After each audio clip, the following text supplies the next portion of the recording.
Welcome to Watch Out Channel. I'm the Haunting Hour 17, hinting at a specific time for paranormal activity and content. So be sure to subscribe and hit the bell icon to stay updated. The video I will share is from the uploader, Sir Creeps. The video, whether they have truth or not. You are the one who will judge what you have seen and what you have been touched by in the videos. Be sure to watch till the end of the video, because there are many more paranormal clips waiting for you at the end.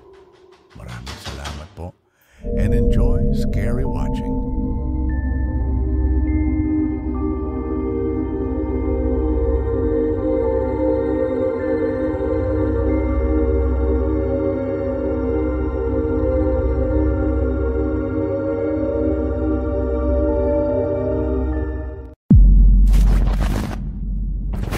Si Franco na may-ari ng YouTube channel na Franco TV ay bumisita sa isang abandonadong monasteryo sa Peru na naging lugar di umano ng mga kulto na nagsasagawa ng kanilang ritual, na kung saan kung minsan ay may natatagpuan di umanong mga labi ng tao na ginagamit bilang mga alay. Kaya naman hindi na nakapagtataka kung bakit pinaniniwalaan na ang lugar na ito ay haunted. At sa pag-iimbestiga nga ni Franco sa loob ng monasteryong ito, which is why I'm always thinking that this place has got to be a bombshell of an activity spot. Holy shit. Holy shit. What the hell is that?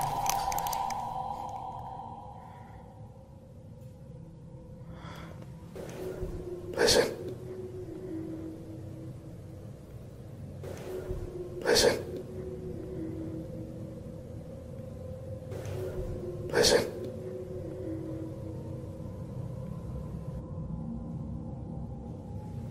What the...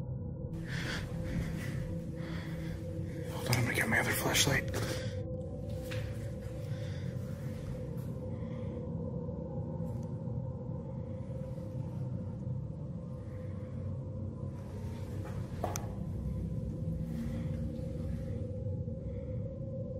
Hola? Hello? Oh my God. I'm looking to find out who was the person that was humming inside this altar. I want you to show yourself to me. Let me know who you are. Are you from the light or are you from the dark?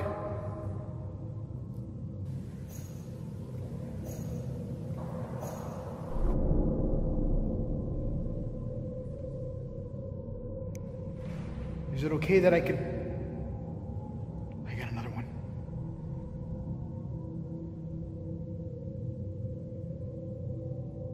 I feel really scared right now. I don't know why. I just feel like I can't even move. Look.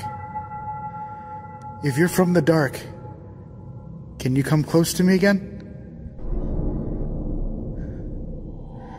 I have like this really shocked feeling. Can you tell me your name?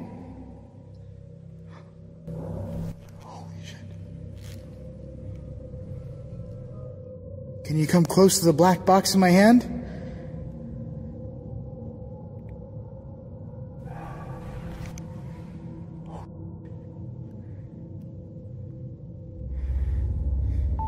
nagumpisang makarinig si Franco ng mga boses at mga tunog sa loob ng monasteryo na mistulang may iba pang naroon bukod sa kanya. Sinubukan niyang hanapin ang pinagmumula ng mga tunog na yon hanggang sa nakarating siya sa isang bahagi ng monasteryo at makakita ng isang balon. Are you inside this well? Holy shit.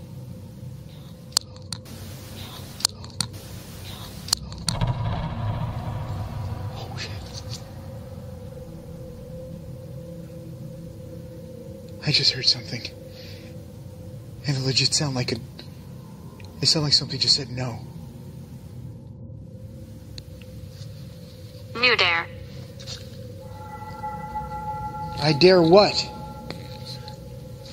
Did you just tell me no? What the...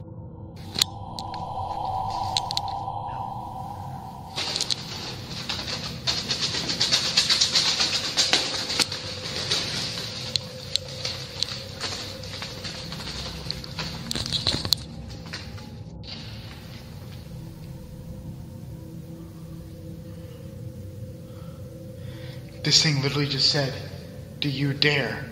And then all the...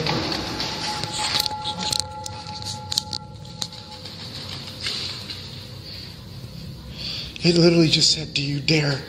And all of a sudden this thing went crazy. I don't dare. I don't dare. See. I see. It's just telling me, "Do you see?" Or "see." See? Yes. I see.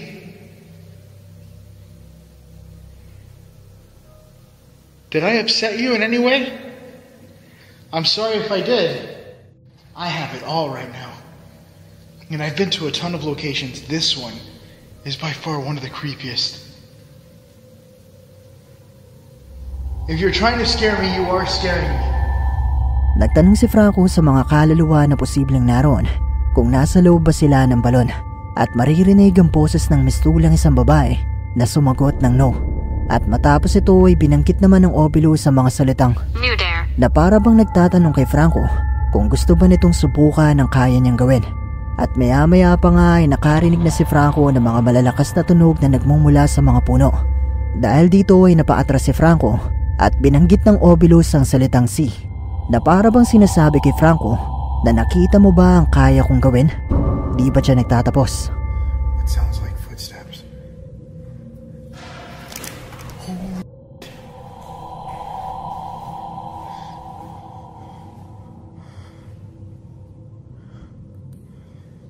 Hello?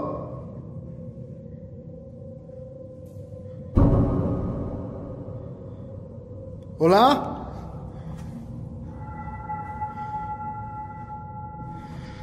I'm gonna keep going into this room. I feel like it doesn't want me to go down here.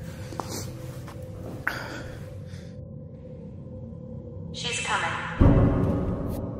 Alright. I think that's it for now. Okay, I'm leaving. I think I had enough for tonight. I've been here for a couple of hours. Habang nasa loob ng monasteryo ay muling nakarinig si Franco ng mga tunog at makikita sa bahaging ito ang paglitaw ng isang puting usok na hindi niya nakita ng mga oras na yon. At nang banggitin na ng Ovilus sa mga salitang ay doon na nagpa siya si Franco na tapusin ang kanyang pag-iimbestiga.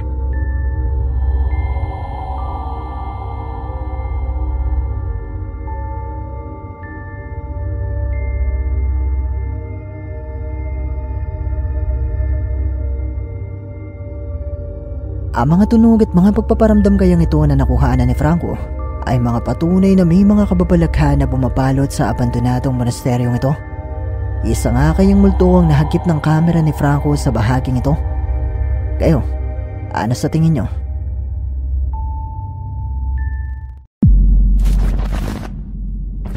Ang bidyong ito ay ipinadala naman sa atin ni Jetro Torres at mula naman di umano ito sa isang TikTok user na nagbahagi ng isang kakaibang video kuha sa kanilang tahanan ng isang araw na sinubukan niyang kunan ang pagpaparamdam ng di umano isang multo entity sa loob ng kanilang bahay. So the door's rattling again, so I'm just going to go and open it. Yeah.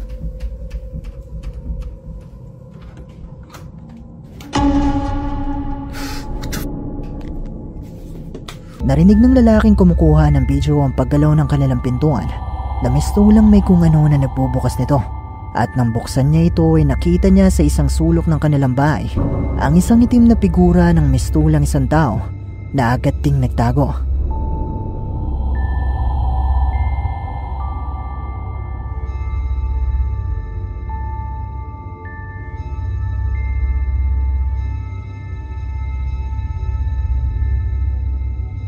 Sinubukan pa ng lalaki na puntahan kung saan ito nagtungo pero hindi niya na ito ulit nakita. Pero haunted nga kaya ang bahay na ito? Isang nga kayang multo o entity ang nagpakita sa bahaging ito? I-comment nyo lang sa ibaba ang inyong opinyon.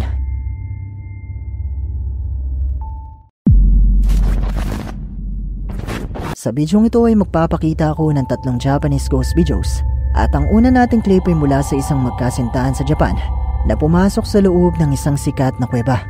全部爆撃でやられちゃったからしょうがない地下に工場を作ろうということでこう振り始めたそうです飛行機の部品をねエンジン部品を作ろうとした工場すげえほんの少し作り始めてるんですけどねほとんど稼働しないで終わっちゃいました。でその時に朝鮮から何千人も徴用で連れてきて。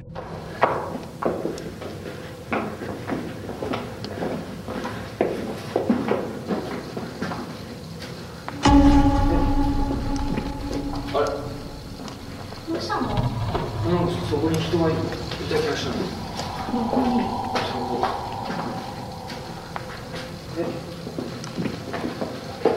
早く行こう。Habang palabas na ang magkasintahan sa kuweba, makikita sa bahaging ito ang paglitaw ng isang transparent na imahe ng isang babae na maya-maya pa ay bigla na lang ding naglaho. At heto pa, matapos ang kanilang pagpasok sa kuweba ay naramdaman ng babae na may mainit sa kanyang likuran at nagulat sila nang makita nila na puno ito ng mahahabang kalmot.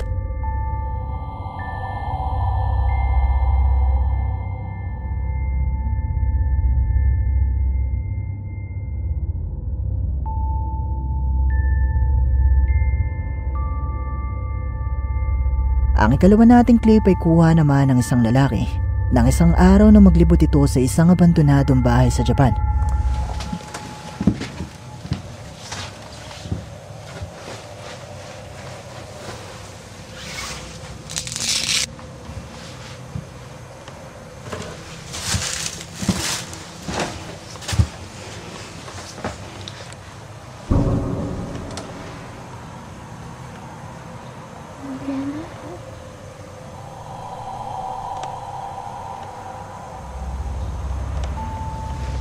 Habang nasa loob ng abandonadong bahay ang lalaki, nakuhanan ng kanyang kamera ang isang transparent na imahe ng isang babae na lumalakad palapit sa kanya. Pero nang muli itong matapatan ng kanyang kamera, ay wala na ito.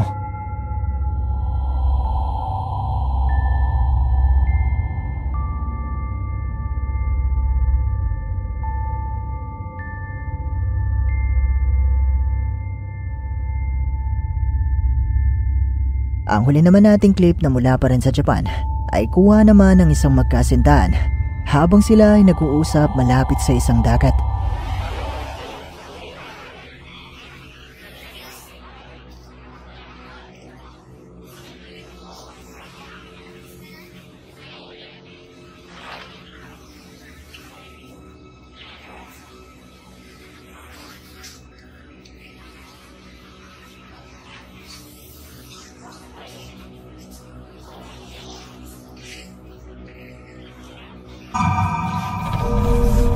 Bago matapos ang video, makikita ang biglang paglitaw ng tila isang babae na nakahawak at nakasilip mula sa likuran ng babae na sa isang iglap lang ay bigla na lang ding naglaho.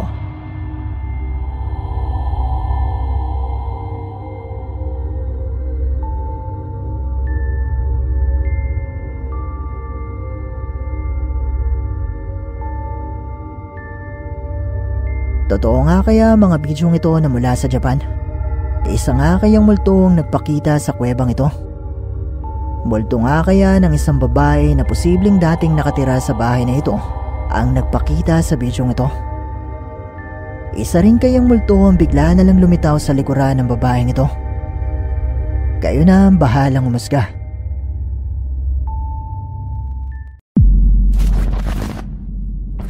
Ang bidyong ito ay ipinadala naman sa atin ng isa sa ating mga viewers na tumangging magpakilala.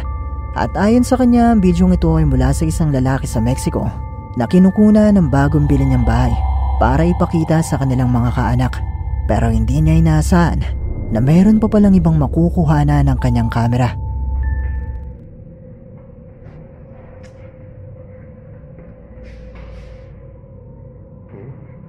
Pues no se ve nada.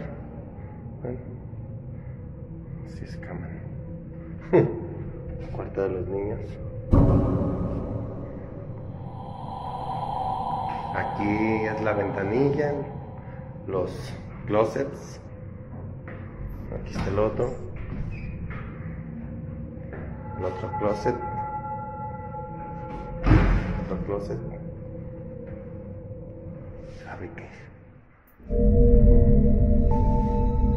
Nang pumasok ang lalaki sa loob ng isang kwarto, makikita mula sa cabinet na ito ang mistulang isang bata na may kulay pulang kasuotan na nakaupo lang at hindi gumagalaw. na hindi naman nakikita ng lalaki ng mga oras na ito. Pero nang muling matapatan ng kamera ang bahagi kung saan ito nagpakita, ay wala na ito.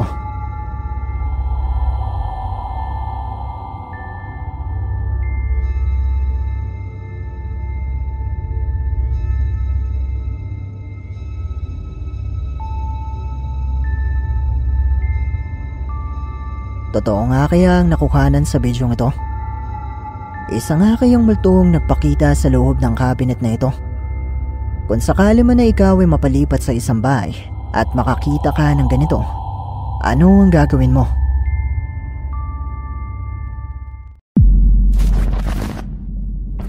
Si Ian na may-ari ng YouTube channel na Midwest Ghost Hunter ay binisita ang isang sementeryo sa US na kung saan sinasabing may isang puntod ang nagliliwanag tuwing gabi at pinaniniwalaan rin na sa puntod na ito ay may mga nagpaparamdam at nagmumulto. Kaya naman para alamin kung may katotohanan nga ba ang mga kwentong ito, ay sinubukan ni Ian na mag-imbestiga.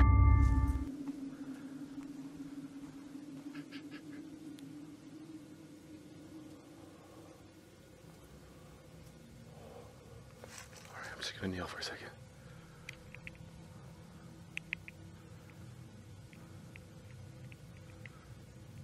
I don't know, I thought I heard something further down. It sounded like movement or something. Is anyone out here with me? Could you give me a sign of your presence? My name is Ian.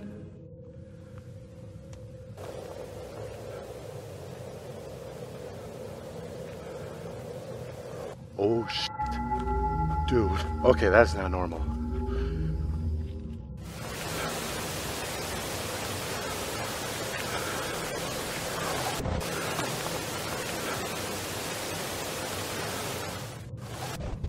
That legit sounded like footsteps down that trail.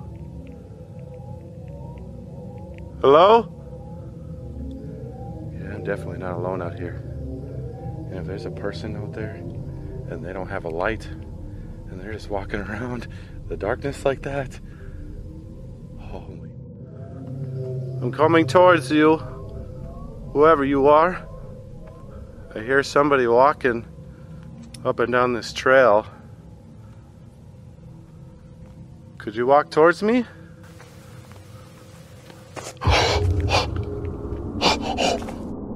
Oh my God! The footsteps were now much closer and more defined, yet as you can see in front of me, there is nothing but an empty void.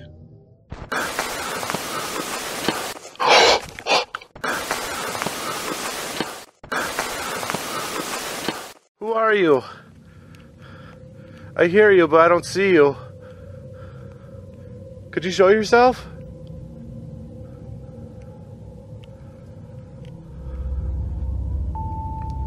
Habang papunta pa lang si Ian sa nasabing sementeryo, nagumpisa na siyang makarinig ng mga yabag na mistulang may naglalakad sa dilim. Gayunpaman ay hindi nito napigilan si Ian at nagtungo pa rin siya sa nasabing sementeryo. Is there anybody in this cemetery? Could you speak? My name is Ian.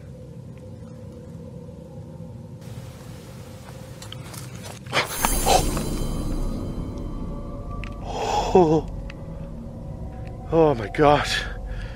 Oh my gosh, that scared me. Is there somebody over here? Oh my gosh. This whole grave is in shambles. I'm sorry that your tombstone has been destroyed. What happened? Is it vandalized? Whoa. Okay, I just heard you.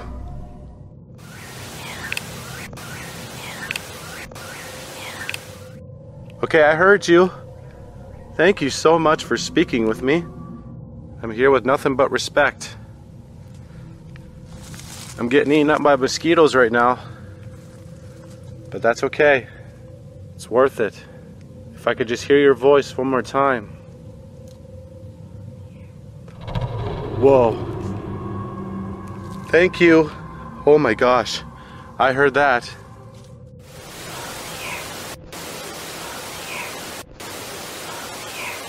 Upon further research, I found that this grave actually belongs to a woman named Vesta Black Davis.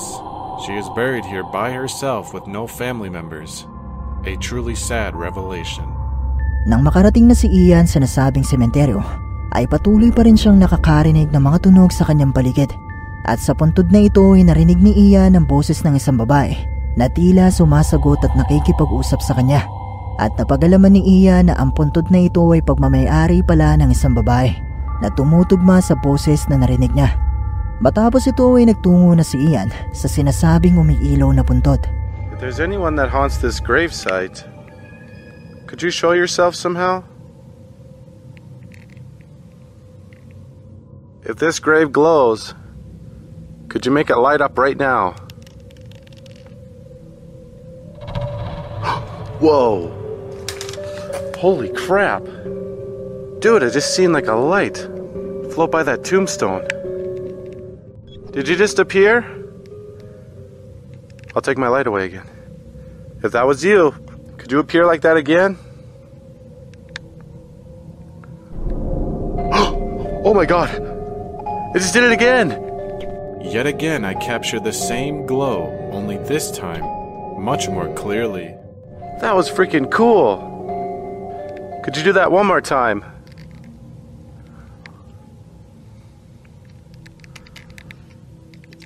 Oh, whoa, whoa! What the hell was that? Oh, whoa, whoa! Oh, whoa, whoa! Oh, whoa, whoa! Did you just rattle this fence?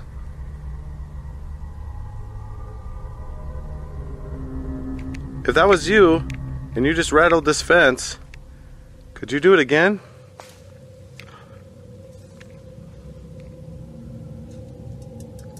Whoa. Whoa. Whoa. Whoa. Nang makarating na si Ian sa nasabing puntod, ay sinubukan niya kung iilaw nga ba ito. Pero hindi naman ito umilaw. At bagkus ay nakita ni Ian ang 2 beses na paglitaw ng isang puting imahe o ilaw. At mas lalo pa siyang kinalabutan nang marinig niyang tumunog ang bakod ng puntod. What's your name? Here, I could try to read your grave. What does that say?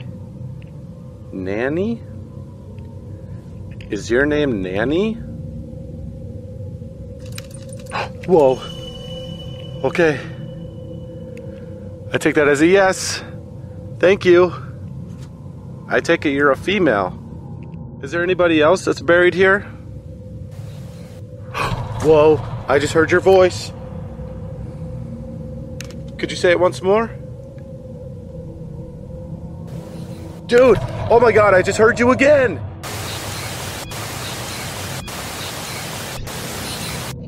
I just received an intelligent response from what sounds like a ghostly little girl, and now realize that there actually may be 2 spirits haunting this gravesite.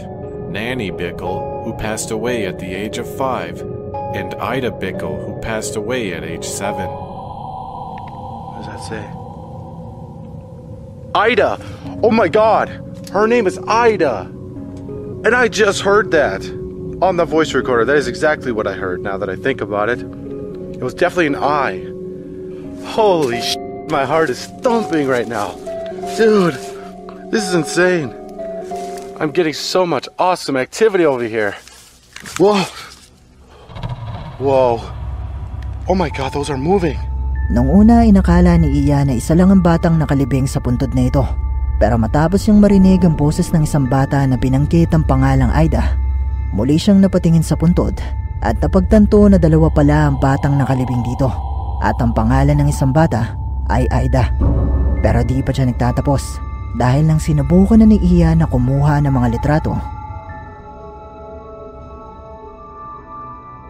Would you like your picture taken? Pose for the photo.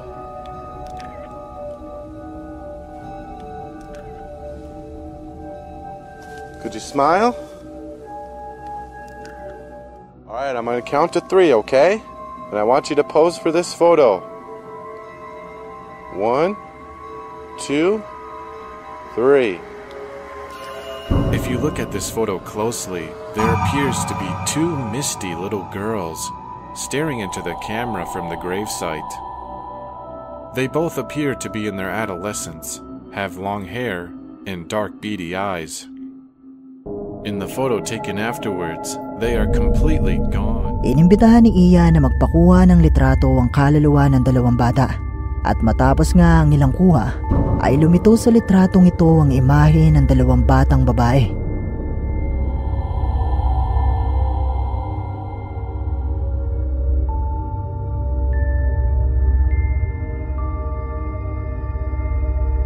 Ang mga tunog at mga pagpaparamdam kayang ito na naidokumento ni Ian ay mga patunay na totoong haunted ang puntod na ito ng sementeryo. Ang mga multo na nga kaya ng dalawang batang babae na nakalibing sa puntod na ito ang nagpakita sa litratong ito. Kayo, ano sa palagay nyo?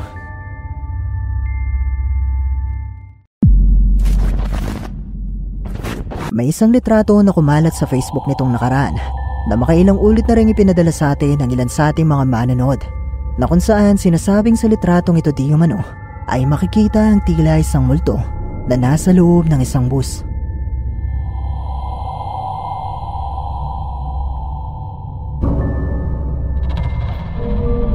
Makikita sa litratong ito ang imahe ng tila isang tao na nakasakay sa loob ng bus na ito. Pero ayon nga sa kwento ng uploader, ay nung mga oras na kinuna ng litratong ito ng kanyang kaibigan, ay wala naman di umanong tao na nasa unahan ng bus, at maging ang driver at konduktor nito ay wala ron. Kaya naman hindi nila maipaliwanag kung ano nga ba ang imaheng ito na nakukanan sa litrato.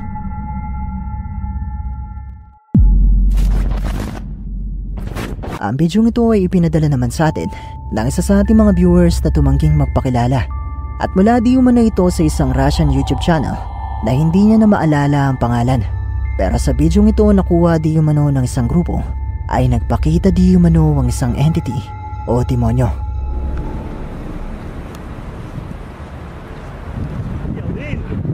Olha isso! É muito bem, não é?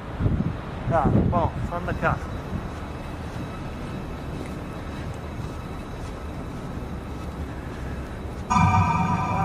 Jesus, que é isso?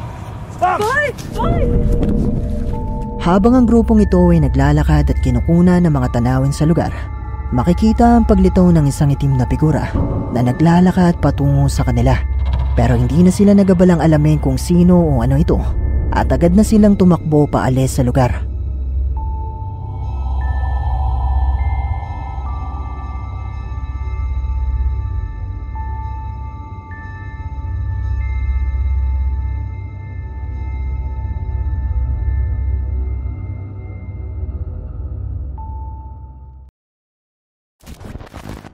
Please like and subscribe to my Watch Out channel. This is a big help to me as a content creator. So be sure to subscribe and hit the bell icon to stay updated, because I am old, so please, and to give you many scary and horror videos to come. Maraming salamat po, and see you again. In my next videos, I'm the Hunting Hour 17.